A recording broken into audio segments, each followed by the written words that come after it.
고린도전서 8장 7절에서 10절 말씀 같이 읽습니다. 그러나 이 지식은 모든 사람에게 있는 것은 아니므로 어떤 이들은 지금까지 우상에 대한 습관이 있어 우상의 제물로 알고 먹는 거로 그들의 양심이 약하여지고 더러워지느니라. 음식은 우리를 하나님 앞에 내세우지 못하나니 우리가 먹지 않는다고 해서 더 못 사는 것도 아니고 먹는다고 해서 더 잘 사는 것도 아니니라. 그런즉 너희의 자유가 믿음이 약한 자들에게 걸려 넘어지게 하는 것이 되지 않도록 조심하라. 지식 있는 내가 우상의 집에 앉아 먹는 것을 보면 그 믿음이 약한 자들의 양심이 담력을 얻어 우상의 제물을 먹게 되지 않겠느냐. 아멘. 우리가 지난 시간에 말의 노예가 되면 안 된다까지 배웠습니다. 말의 노예. 말의 노예가 된다는 것은 사람이 정해놓은 말에 노예가 되어서 없는 것을 있는 것처럼 생각한다라는 의미라고 그랬습니다. 자, 그래서 바울은 우상의 제물이라는 말을 깨는 작업을 했어요. 우상이라는 것이 사람의 손으로 만든 것이며 그들이 신이라 부르는 것들은 인간들이 만들어 놓은 것에 불과하다면 애초에 우상이라는 것은 없는 것이죠. 그렇죠? 그렇기 때문에 참 하나님은 한 분이시며 그분은 사람이 만든 존재가 아니라 그분이 사람을 만드신 분입니다. 그래서 우상은 없는 것이며 우상이 없으면 우상의 제물이라는 말도 성립할 수가 없게 되는 것이죠. 그러면 우상의 제물이라 부르는 것은 그냥 하나의 음식일 뿐인 것이죠. 그래서 모든 음식은 하나님이 만드신 선한 것이니 그것을 먹는 것이 우리를 더럽힐 수 없다. 그렇게 이야기를 하는 것이죠. 그러나 우상의 제물이라고 부르는 순간 우리는 우상이라는 존재를 인정하게 되는 것이고 우상에게 바쳐진 제물을 먹는 우상 숭배자가 되어버리는 것이죠. 그게 말의 노예가 되는 겁니다. 없는 건데 없는 걸 자꾸 있다 그러면 어떻게 되냐고. 그죠? 예를 들어서요. 우리나라에서 조상들에게 지내는 제사 같은 거 그걸 보면서 저건 우상 숭배니까 하면 안 돼. 교회에서 그렇게 이야기를 합니다. 그러면은 한번 보자고요. 그 조상들이 실제로 와서 밥 먹고 가요? 그건 아무것도 아니네요. 그냥 음식이네요. 그죠? 근데 제사는 우상 숭배니까 드리면 안 돼라고 하는 순간 그건 뭐냐면 하나의 율법이 되어버립니다. 그러면 당연히 그 율법에 의해서 그러면 제사 음식은 먹어도 되나 말아야 되나? 제사상 앞에 놓고 절하면 되나 안 되나? 그렇게 된다니까요. 제사 음식 놓고 그 앞에 절하면 돼요 안 돼요? 아무것도 아니라니까요. 아무것도 아니에요. 아무것도 아니 그냥 아이고 아버지 보고 싶어가지고 뭐 절할 수도 있는 거고. 뭐 하기 싫으면 안 하면 되는 거고 아무것도 아니라니까요. 그러니까 제가 이 7장부터 시작돼서 계속 말씀드리는 게 아무것도 아니라는 말을 자꾸 드리는 거예요. 그 없는 거거든요. 없는 걸 자꾸 있다 하면 그게 그 말의 노예가 돼버리는 겁니다. 그러면 제밥은 먹으면 돼야 안 돼요? 제밥이 어디 있어요? 제밥이 그냥 밥이지. 그렇잖아요. 그러니까 그게 지금 사도 바울이 말을 깨나가는 그런 작업을 하고 있는 것입니다. 그래서 앞서 1절에서 3절에서 바울이 설명했듯이 이런 지식에 머물러 있다면 그것은 자신을 과시하는 용도로밖에 사용되지 않으며 지식이라는 건 그렇게 되는 거예요. 그래서 1절에서 우리가 살펴봤죠. 1절에서 3절 보면 우상의 제물에 대하여는 우리가 다 지식이 있는 줄 아나 지식은 교만하게 하며 사랑은 덕을 세우나니 이렇게 돼 있죠. 그러니까 지식만 갖고 있으면 그건 교만해질 수밖에 없는 거예요. 그러니까 안다는 교만, 그게 굉장히 무서운 거거든요. 난 아는데 넌 모르지? 이게 진짜 무서운 거예요. 사실은 이런 것들이 이제 목사들 또 교회 오래 다녀서 성경 좀 안다고 신학책 몇 권 읽었고 성경 공부 몇 번 했다고 하는 사람들이 제일 빠지기 쉬운 교만입니다. 그게. 그래서 지식에 머물러 있다면 그것은 자신을 과시하는 용도로밖에 사용되지 않으며 정말 중요한 것은 사랑이라고 이야기를 했습니다. 자, 바울이 말하는 사랑은요, 성도가 성도를, 사람이 사람을 사랑하는 게 아닙니다. 바울이 말하는 사랑은 예수 그리스도를 통해서 나타내신 우리를 향한 하나님의 사랑이에요. 로마서 5장에 나오는 그리스도께서 십자가에 못 박히심으로 우리를 향한 자기의 사랑을 확증하셨다 할 때 그 사랑입니다. 그래서 그 뒤에 11절 말씀에서도 보면 그러면 내 지식으로 그 믿음이 약한 자가 멸망하나니 그는 그리스도께서 위하여 죽으시는 이게 사랑이라니까요. 예수 그리스도의 십자가를 통해서 나타내신 그 사랑, 그걸 알면 사실 다른 건 뭐예요? 아무것도 아닌 거라니까요. 그래서 그 사랑을 증거하고 그 사랑을 말할 때에 덕이 세워진다는 게 뭐예요? 교회가 건축된다는 뜻입니다. 그래서 무엇을 먹고 안 먹고 어떤 일을 하고 안 하고가 중요한 것이 아니라 우리는 하나님의 사랑 곧 그리스도로 말미암아 죄사함을 받은 자임을 아는 것이 가장 중요하다라고 이야기를 하고 있는 것입니다. 그래서 우리 신앙생활에 있어서 가장 중요한 것은 내가 어떻게 살아가느냐가 아니라 하나님이 구원하셨음을 몸소 아는 것이 제일 중요하다고 그랬습니다. 그래서 그건 결국에 뭐예요? 나는 아니네요를 알면 돼요. 나는 아니네요. 하나님이 구원하셨네요를 우리 몸소 배워가는 겁니다. 에베소서에 보면 사도 바울의 기도의 제목들이 등장합니다. 사도가 성도들을 위해서 기도를 한다는 것은 그들이 이렇게 되었으면 좋겠다는 의미죠. 그래서 그렇게 되기를 기도하는 거 아닙니까? 그리고 예를 들어서 아버지가 아들을 위해서 기도한다는 것은 아버지가 아들이 이렇게 되었으면 좋겠다라는 그 소망, 그 바람이 그 기도의 내용 안에 들어있는 것이죠. 그래서 예를 들면 저는 자녀들을 위해서 기도할 때 두 가지를 꼭 기도합니다. 많은 사람에게 사랑을 받고 또 많은 사람들을 사랑해 줄 수 있는 그런 사람이 되게 해달라고 기도하고요. 그리고 두 번째는 주변에 좀 좋은 사람들 만나게 해달라고 항상 그걸 놓고 기도를 합니다. 사람 잘못 만나면 안 되거든요. 그래서 뭐 이건 여담이지만 제가 이제 참 하나님이 무슨 오묘한 뜻이 있는지 모르겠지만 제가 국민학교 때부터 선생님들을 되게 싫어했습니다. 예, 선생님을 되게 싫어했어요. 왜냐하면 많이 당했어요. 예, 그때는 그래도 촌지가 이렇게 공공연하게 그래서 학부모님들 오면 서랍부터 열어놓고 시작했다고 그런 이야기가 있을 정도로 그때 당시에는 촌지가 공공연하게 있던 그런 시절이었기 때문에 저희는 뭐 부모님 뭐 학교도 거의 안 오고 거의 안 오고 뭐 그랬단 말이에요. 그러니까 하여튼 뭐 똑같이 잘못해도 더 두드려 맞는 거예요. 진짜 티나게 싫어하고 막 그래요. 그래서 하여튼 옛날부터 그러니까 너무너무 싫었어요. 그러다가 선생님하고 결혼을 했네. 도대체 이게 무슨 오묘한 조화인지는 모르겠지만 어쨌든 그래서 제가 그런 거 있어가지고 참 우리 애들은 좀 좋은 사람, 좋은 선생님, 또 좋은 친구들, 또 좋은 선후배들 만났으면 좋겠다. 하여튼 그 마음이 옛날부터 있었어요. 그래서 늘 그렇게 기도를 합니다. 그러니까 제가 그렇게 두 가지 기도의 제목을 놓고 기도한다는 건 우리 애가 그렇게 되기를 바라는 거 아닙니까? 그래서 그런 기도의 제목 자체가 아이들을 향한 소원이며 동시에 내 안에 모델을 갖고 있는 거죠. 그래서 사도 바울이 에베소 교회 성도들을 위해서 기도했다는 것은 그들이 그런 존재가 되었으면 좋겠다는 바람과 동시에 성도는 이런 자여야 한다는 모델을 제시하는 겁니다. 그래서 우리가 지금 에베소서의 말씀을 읽어볼 건데, 바울이 원하는 성도의 상, 바울이 원하는 성도의 모델이 어떤 모델인가를 우리가 자세히 한번 살펴보자고요. 에베소서 1장 16절에서 19절 말씀 한번 가보세요.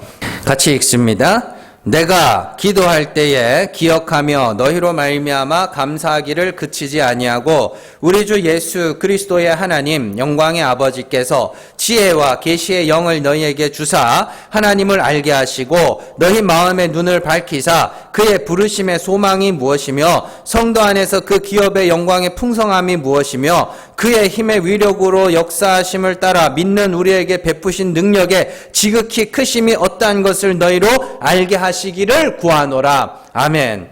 자, 첫 번째 기도의 제목이 뭐냐면 지혜와 계시의 영을 주셔서 하나님을 아는 것입니다. 이게 뭐냐면 사도 바울이 성도들에게 성도는 이래야 돼. 너희는 하나님이 어떠한 분인지를 알아야 돼. 그 이야기예요. 그러니까 그래서 기도의 제목을 써놓은 거란 말이에요. 두 번째 기도 제목은 마음의 눈을 밝히셔서 부르심의 소망과 그 기업의 영광의 풍성함을 아는 것입니다. 세 번째 기도 제목은 하나님이 베푸신 능력의 지극히 크심을 아는 것입니다. 그러니까 사도 바울이 이상적인 성도의 모델은 어떤 행동을 하고 어떤 모양을 갖춘 사람이기 이전에 하나님을 알고 하나님이 그리스도 안에서 우리에게 허락하신 기업의 풍성함을 알고 하나님의 아들이 된다는 게 뭔지를 아는 거예요. 그리고 우리를 구원하신 하나님의 능력이 얼마나 크고도 놀라운지를 아는 거란 말입니다. 그러니까 우리는 우리의 삶을 통하여 뭘 배워야 되냐면, 와, 이렇게 불가능한 자를 구원하신 하나님의 능력이 실로 엄청나구나라는 것을 배우는 게 그게 가장 이상적인 성도란 말입니다. 뭔가 어떻게 성도는 이렇게 살아야 된다, 저렇게 살아야 된다. 예, 물론 사도 바울의 서신을 보면 그런 내용들이 나옵니다. 그런데 사도 바울에게 있어서 가장 중요한 것은 그 하나님의 은혜의 풍성함을 아는 거예요. 그 능력의 크심을 아는 겁니다. 그래서 뭐 하는 거예요? 이 마땅히 멸할 자가 하나님의 은혜로 구원받았음을 찬송하는 것, 그게 하나님이 우리를 구원하시는 궁극적인 목적이기 때문에 우리는 알아야 되는 거예요.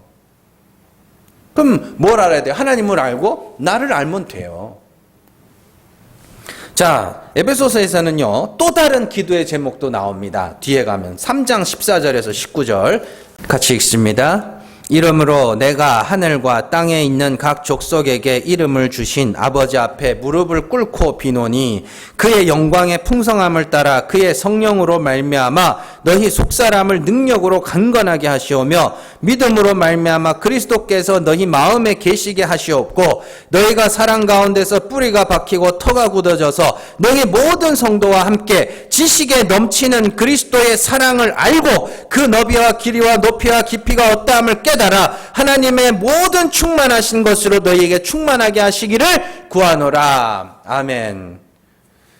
여기서도 사도 바울이 성도들에게 기도하는 것은 속사람을 강건하게 하는 것, 그리스도가 너희 마음에 계시게 하는 것, 그리스도의 사랑의 크기를 아는 것, 하나님의 충만하신 것으로 너희 안에 하나님의 충만한 게 뭐예요? 1장 나오죠. 하나님의 긍휼이 풍성하신 하나님, 긍휼로 충만하신 하나님, 그것으로 너희가 충만해야 돼.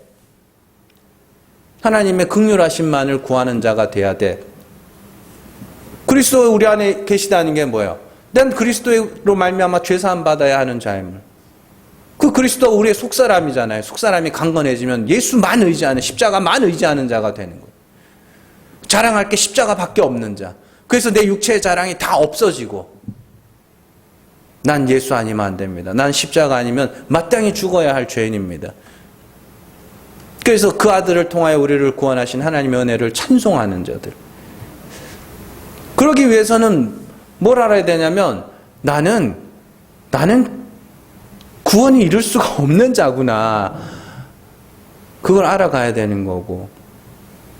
그 상태를 뭐라 그러면 긍휼로 충만한 상태라고 이야기를 하는 겁니다. 자, 이 시점에서 우리는 바울이 성도들에게 제시하는 이상적인 성도상과 오늘날 목회자들이 성도들에게 제시하는 이상적인 성도상을 비교해 볼 필요가 있습니다. 오늘날 목회자들이 성도들에게 제시하는 이상적인 성도상은 어떤 겁니까? 이런 거예요?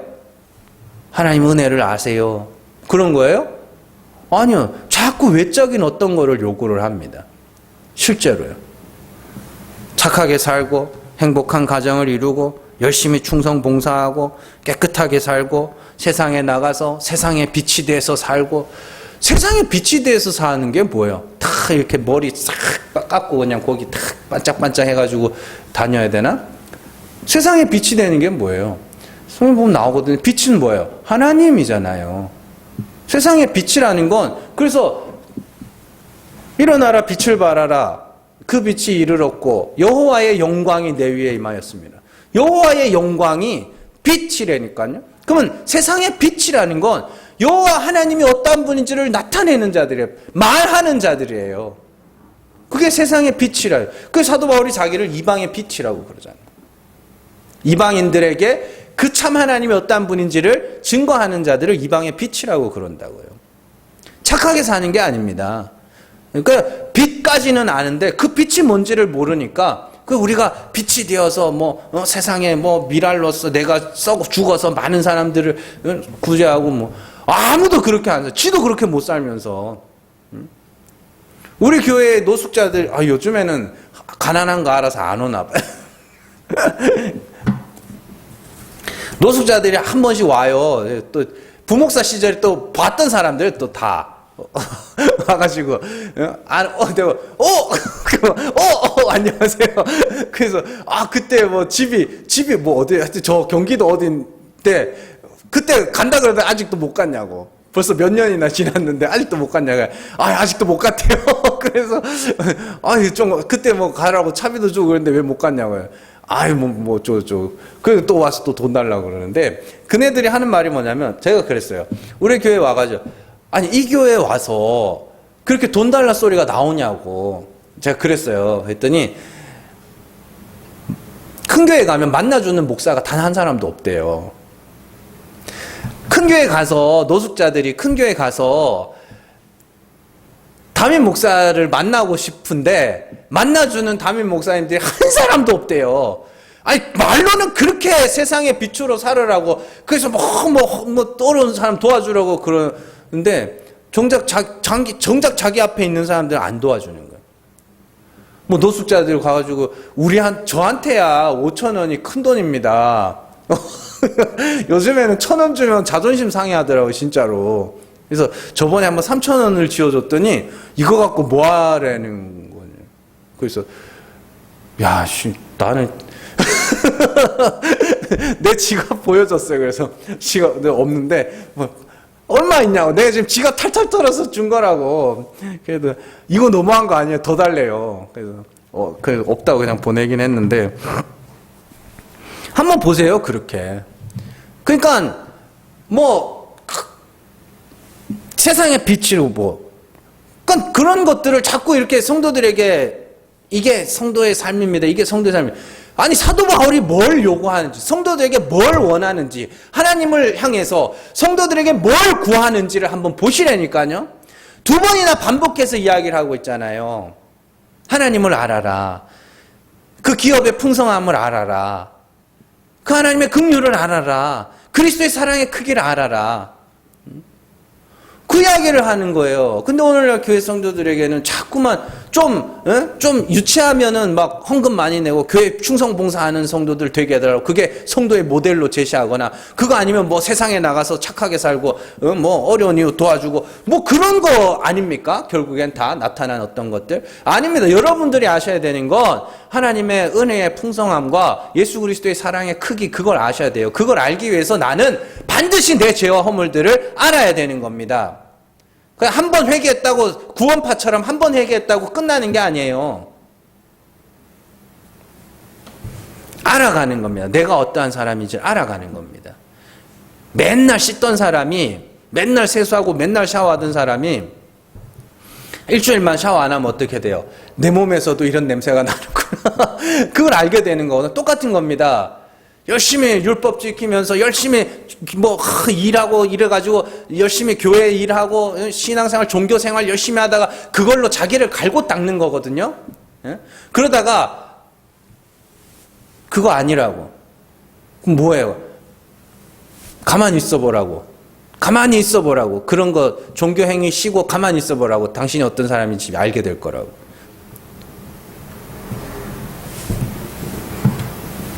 그런 겁니다.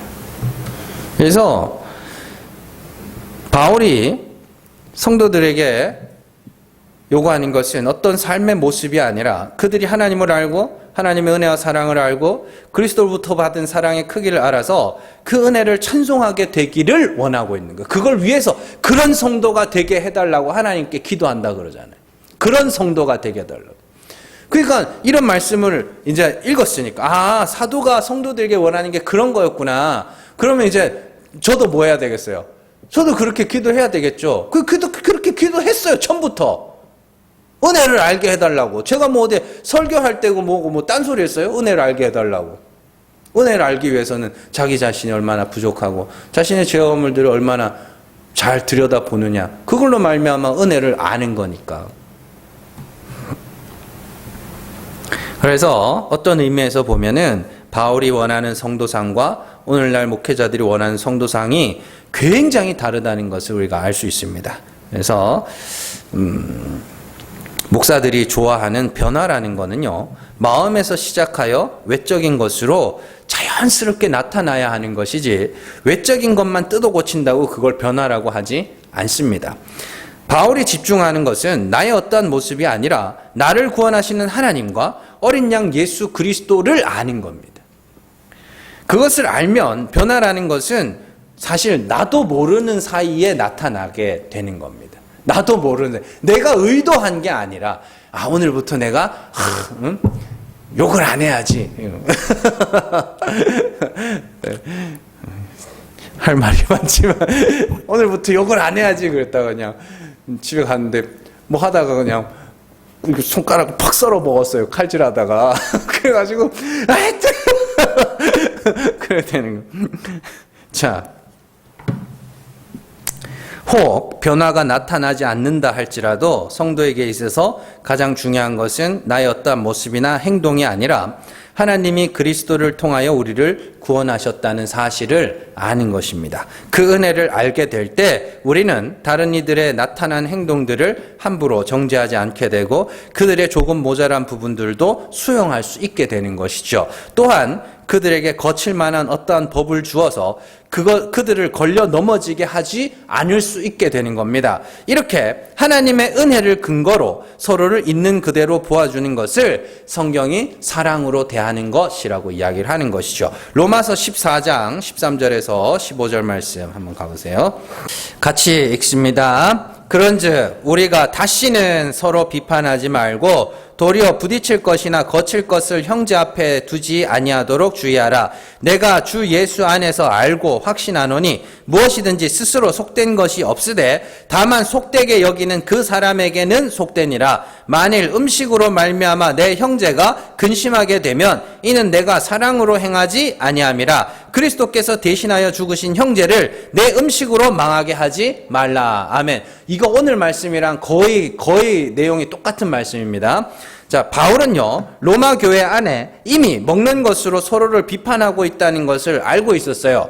자, 성도들이 서로를 비판하고 있는 이유는 누군가가 부딪힐 것이나 거칠 것들을 서로에게 두고 있기 때문이었습니다. 먹어도 되는 것, 먹으면 안 되는 것을 자꾸 그걸 던지는 거예요, 이렇게. 우상의 제물, 우상의 신전에 가서 우상에게 바쳐진 건 먹으면 안 돼! 라고 던진 거예요, 거칠 것을. 그걸 던지자 어떤 일이 생기냐면, 넌 왜 먹어? 에이, 넌 아직도 안 먹어. 이렇게 돼버리는 거예요.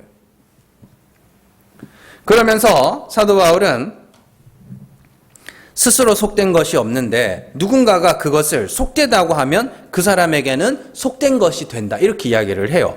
이 말씀은요, 얼핏 보면 이 말씀만 떼놓고 보면 꼭 원효대사 해골물 같잖아요. 그죠? 원효대사 해골물. 그래서 밤에 먹고는 그냥 시원하게 먹었는데 아침에 일어나 보니 해골에 막 썩은 물 들어있었다고.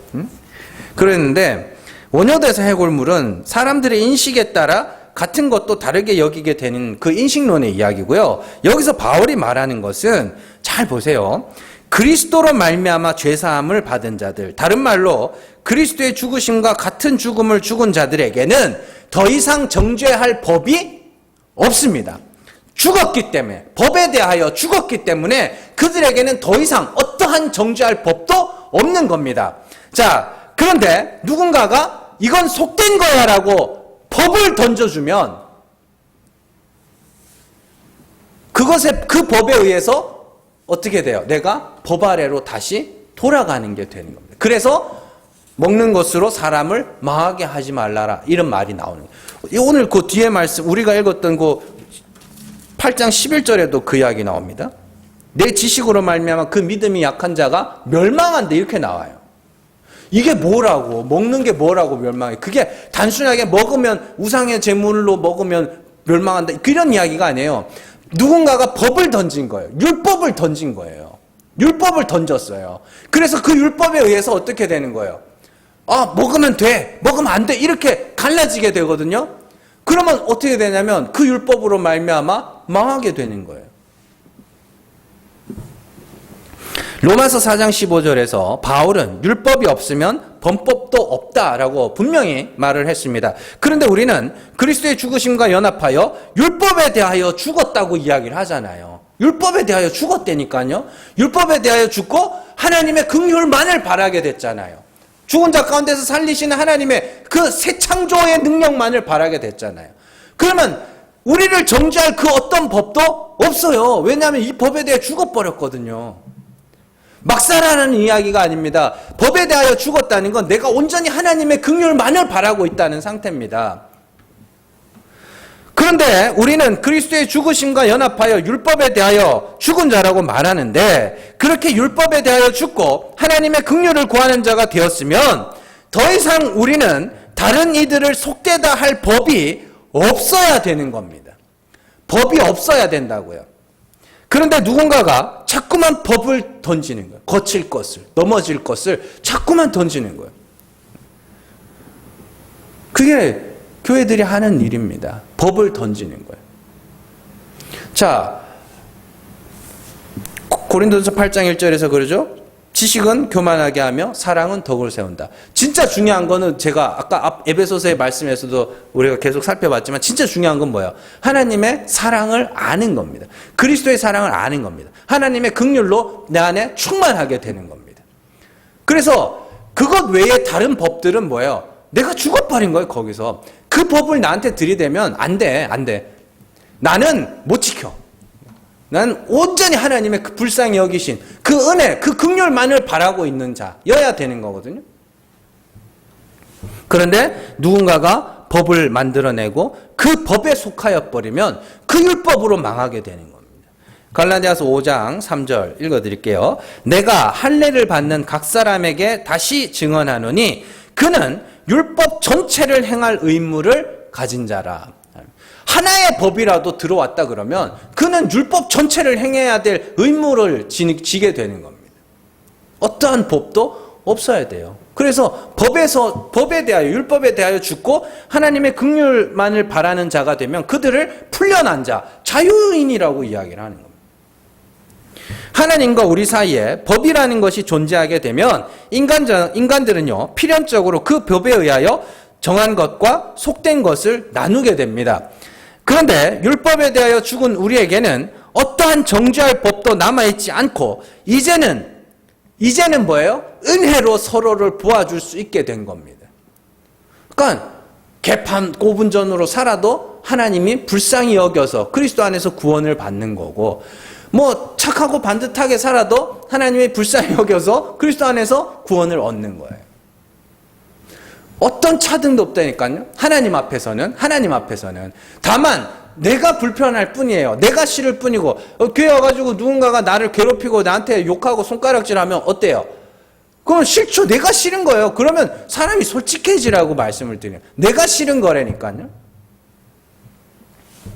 성도에게는, 법에 대하여 죽어버린 성도에게는 정한 것도 없고요, 속된 것도 없습니다. 왜냐하면 정한 것과 속된 것을 나누는 법 자체가 없어졌기 때문이에요. 그게 율법에 대하여 죽는 겁니다. 예를 들어서 알코올 중독으로 고생하는 성도가 있다고 하자고요.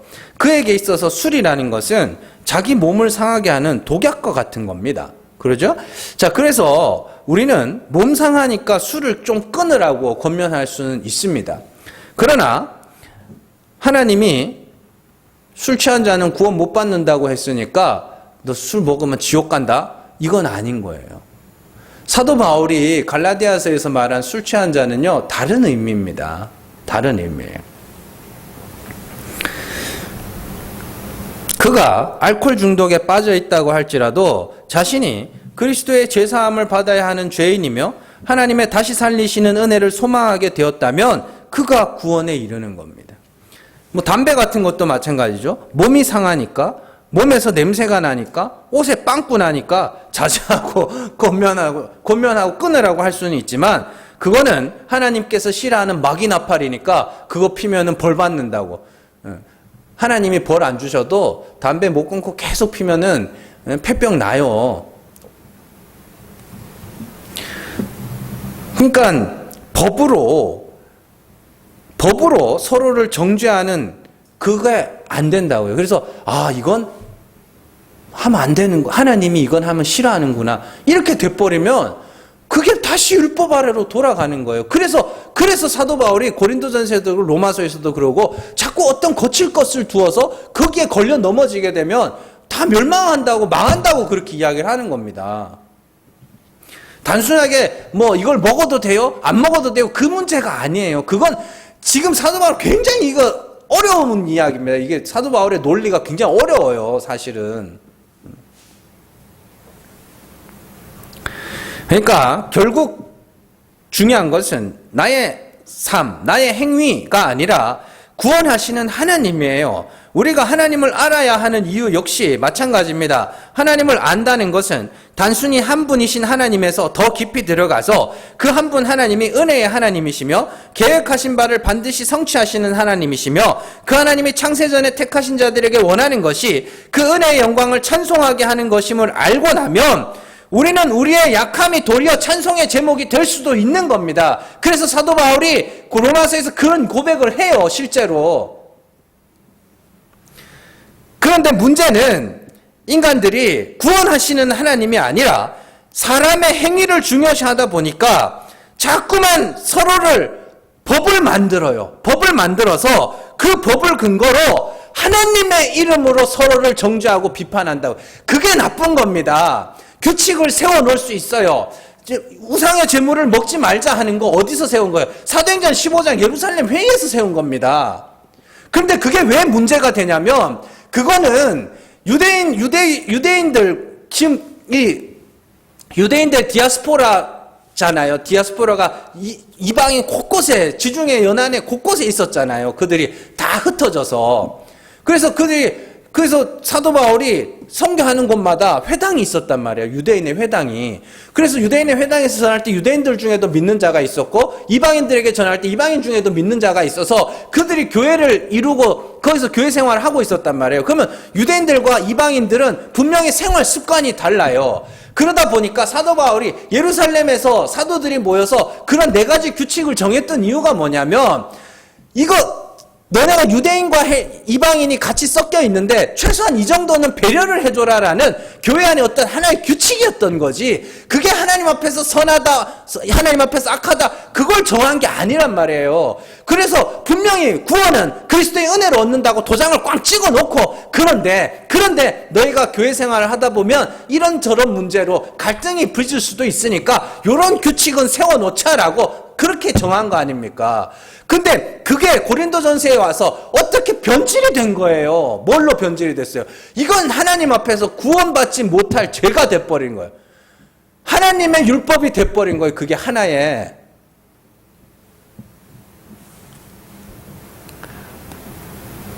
그러니까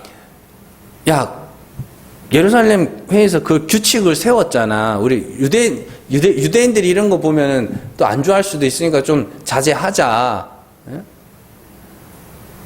그런 의도로 세워놓은 규칙인 것이고, 교회 안에도 규칙이 필요합니다, 사실은. 아니, 우리 교회 같은 경우에는 성도 수가 많지 않기 때문에 많은 규칙이 필요 없어요. 그런데 큰 교회 같은 경우에는 규칙이 필요합니다. 지금 예를 들면 우리 교회는 다 각자 자기 자리가 있어요. 그래서 뭐 어떤 사람은 가방을 하나 놔두기도 하고, 어떤 사람은 책을 하나 한 권 놔두기도 하고, 어떤 사람은 뭐 완전 뭐 온갖 살림 다 채워넣기도 하고 그랬습니다. 근데 우리는 그렇게 해도 이 의자가 부족하질 않아요. 그렇기 때문에 그냥 그렇게 놔두고 있는 겁니다. 그런데요, 교인들이 한 100명, 200명만 넘어가 보세요. 그렇게 하면 앉을 자리가 없다고요. 그러면은 다 가져가라 해야 돼요. 규칙인 거죠. 자기 자리 맞지 마세요. 성도가 꽉, 우리 교회도 지금 앉으면, 이거 다 차면 뭐 한 40명만 차도 꽉꽉 차거든요. 그러면은 40명만 돼도, 짐 좀 이제 가져가시라고. 그리고 자기 자리 맞지 마시라고. 그렇게 규칙을 세울 수 있는 거 아닙니까? 근데 그거 하나님이 말이야 뭐 이렇게 되면 그게 진짜 율법이 돼버리는 거예요.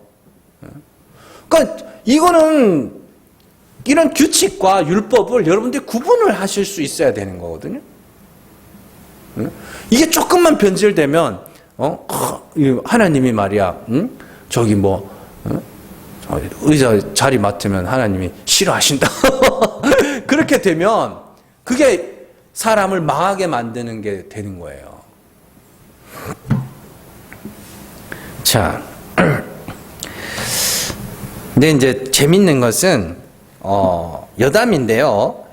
참 먹고 마시고 그 외에 다른 것들로 서로를 비판하는 이면에는 가끔 아주 못된 습관이 숨어 있는 걸 볼 수 있어요. 자, 먹지 않는 자가 먹는 자를 비판하는 이유가 뭐 여러 가지가 있겠지만 결국에 뭐냐면 나는 먹고 싶은 마음을 참고 있는데 다른 사람 먹는 거 보니까 그게 싫은 거예요. 애초에 안 먹는 사람들은 그 사람이 먹든 말든 크게 간섭 안 하거든요. 예전에 이제 고등부 전부 다 그렇다는 거 아닙니다. 그런 경우들이 가끔 있다는 거지. 예전에 이제 고등부 사역할 때 재밌는 일이 있었어요. 제가 담당하는 고등부 안에는 그 담배를 피는 학생들이 한 대여섯 명 정도 있었습니다. 고등학생들이. 그래서 얘들이 제일 곤혹스러울 때가 언제냐면 수련회 갈 때입니다. 수련회 2박 3일 정도 가면은 거기서 이제 2박 3일 동안은 담배를 못 피는 거예요. 막 몰래 가져가는 애들도 있고 그러는데 하여튼 못 펴요. 일단 공식적으로는. 그러면은 이제 막 죽을라 그러는 거예요. 막, 목사님, 저기 잠깐만 나갔다 오면 안 되겠냐고. 안 된다.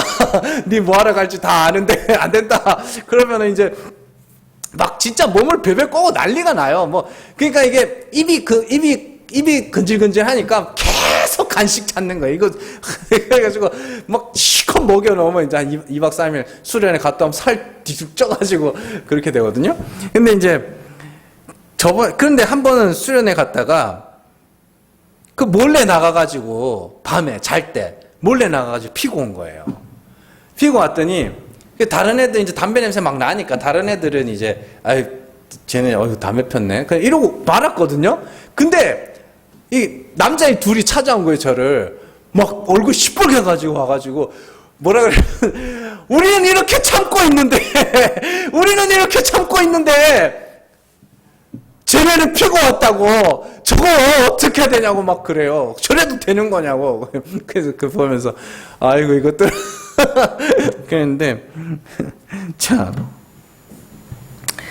사실 말 그대로 여담입니다. 근데 비판하는 사람들 중에는 실제로 그런 사람들이 있어요. 나는 억지로 참고 있는데 그 사람이 그걸 했을 때 그런 거예요. 그런 사람도 있어요. 막 바람 피고 싶은 거 막 억지로 참고 있는데 누가 바람 펴보세요. 난리 나지. 한번 보세요. 저 얼마 전에 어떤 공기업에서 저 땅 어디 개발하는 정보 얻어가지고 막 자기들이 막 땅 구입해가지고 몇 배씩 불리고 해가지고 한번 되게 시끄러웠던 적이 있었잖아요. 그죠? 그 사람들이 왜 그렇게 분노했을 것 같으세요? 솔직하게 말해볼까요? 그거 내가 하고 싶었거든.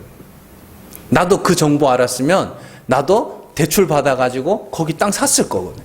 나도 하고 싶은데 나는 못했는데 쟤네들은 하니까 그게 열받은 거예요. 뭘 정이고 공정이고 웃긴 소리 하고 있어요. 나 하고 싶은데 못하니까 열받는 거예요. 그러니까 다 그런 건 아닌데 그런 경우도 있다고 제가 말씀을 드리는 겁니다.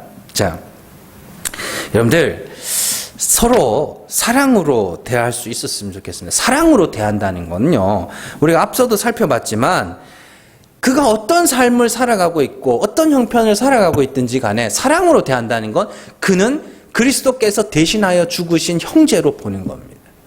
이게 사랑으로 대하는 거예요. 그는 하나님의 사랑을 받은 내 형제로 보는 거예요.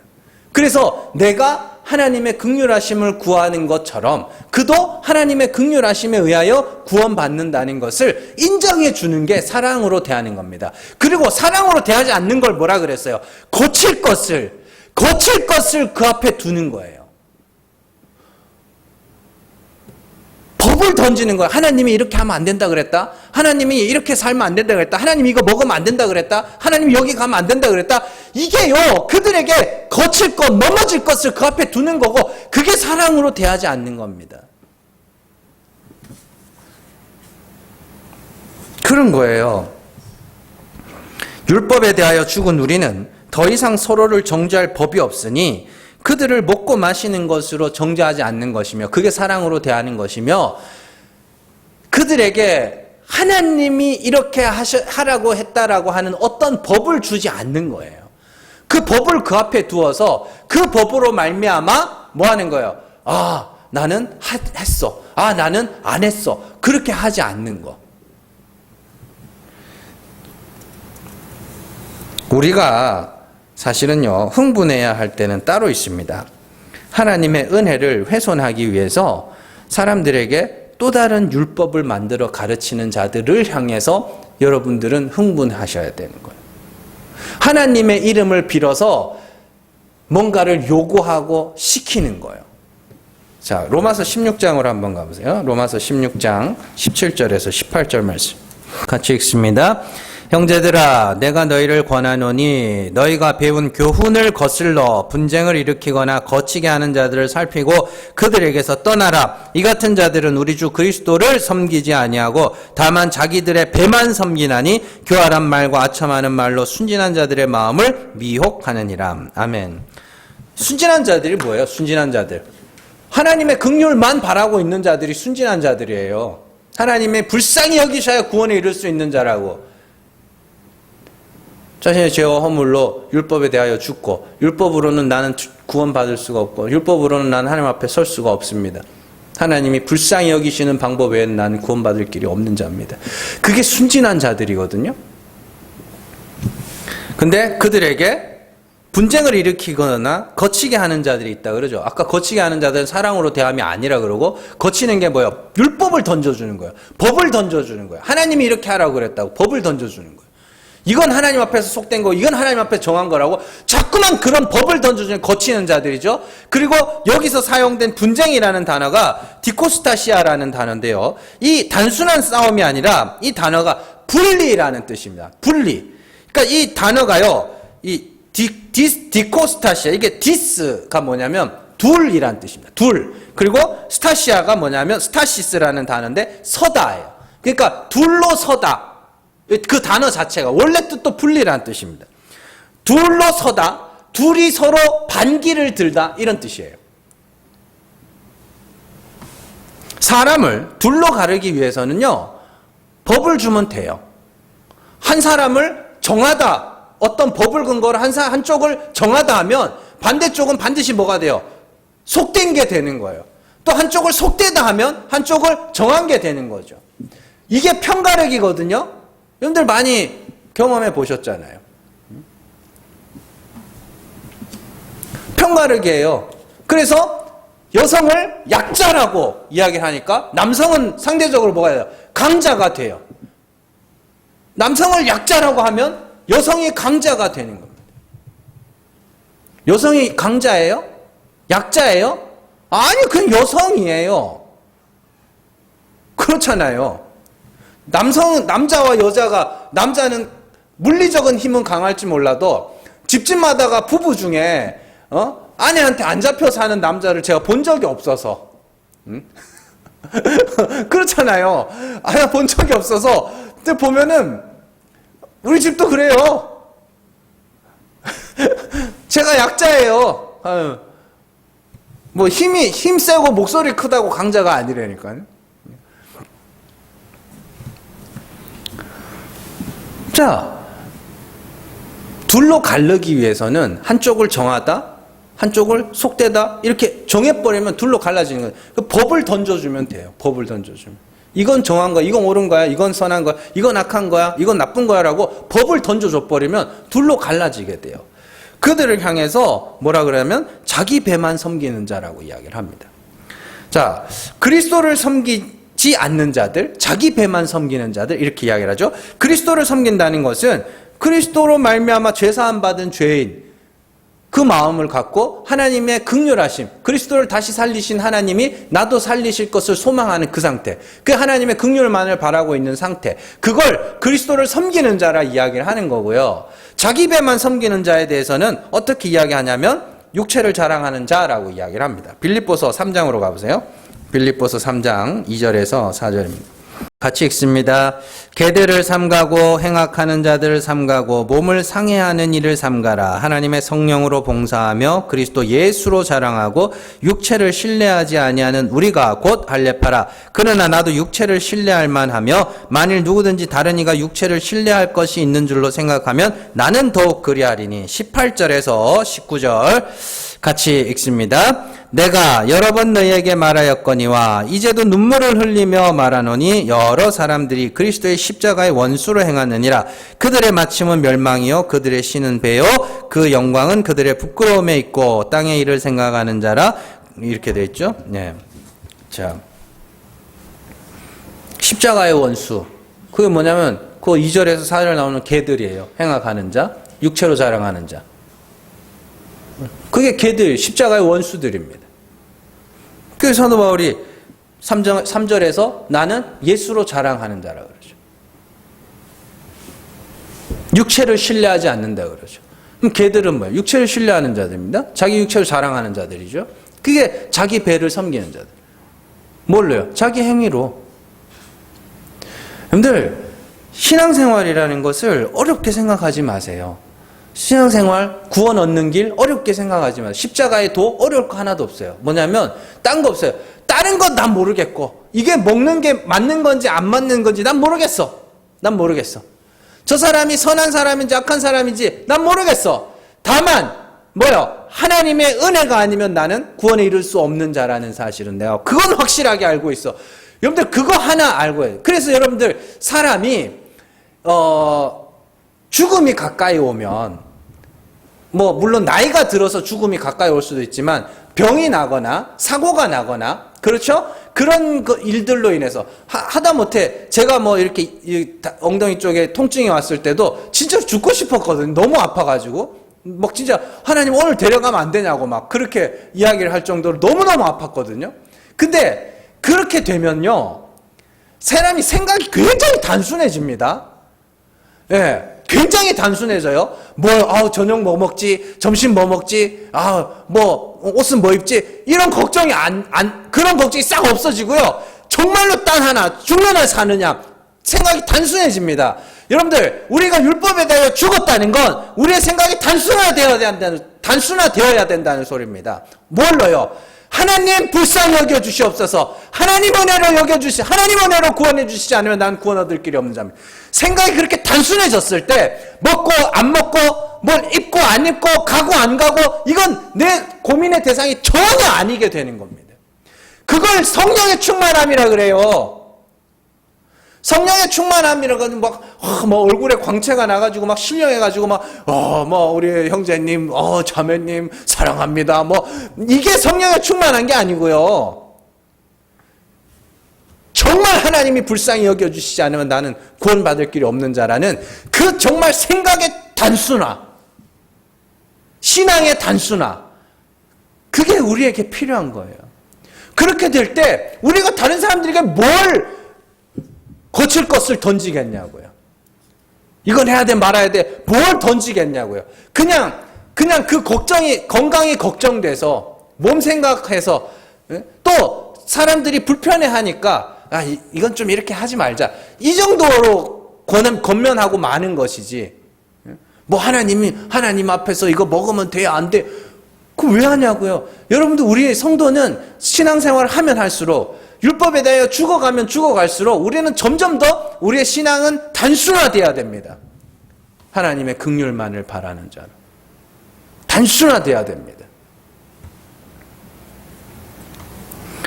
잘 기억하시고요.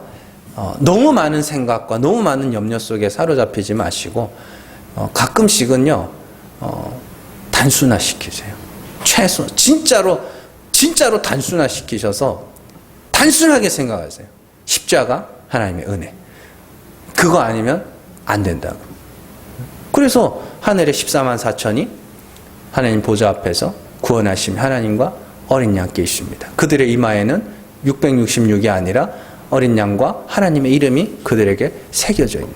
그들이 의지할 건 그거밖에 없었다는 소리입니다. 단순화하세요. 이건 먹어도 돼, 안 먹어도 돼. 야, 먹고 싶으면 먹어. 먹기 싫어? 그럼 먹지 마. 단순하세요. 중요한 건 하나님의 사랑을 아는 것. 그리스도의 사랑의 크기를 아는 겁니다. 근데 잘 기억하시고, 그러한 신앙의 단순화를 통해서 모든 논쟁과 논란에서 그냥 벗어나세요. 거기에 껴서 이게 옳다 그러다 싸우지 마시고 벗어나세요. 딴 거 모르겠고 나는 하나님 은혜 아니면 안 돼. 그것만 기억하시면 됩니다. 그래서 여러분들이 생각이 단순화되시고 신앙이 단순화되어 가면 되어 갈수록 정말로 그런 것들이 얼마나 의미 없는 싸움인 줄 알게 될 것이고, 다른 사람들에게도 내가 진짜 가르쳐야 하고 내가 진짜 말해야 할 것이 무엇인지를 명확하게 알게 될 겁니다. 더 이상 여러분들 진짜 사랑으로 대하는 것이 무엇인지를 여러분들이 아시고 그렇게 살아내시고 그렇게 말하고 그렇게 가르칠 수 있는 저 여러분들 되시기를 주님의 이름으로 축원합니다. 기도하겠습니다.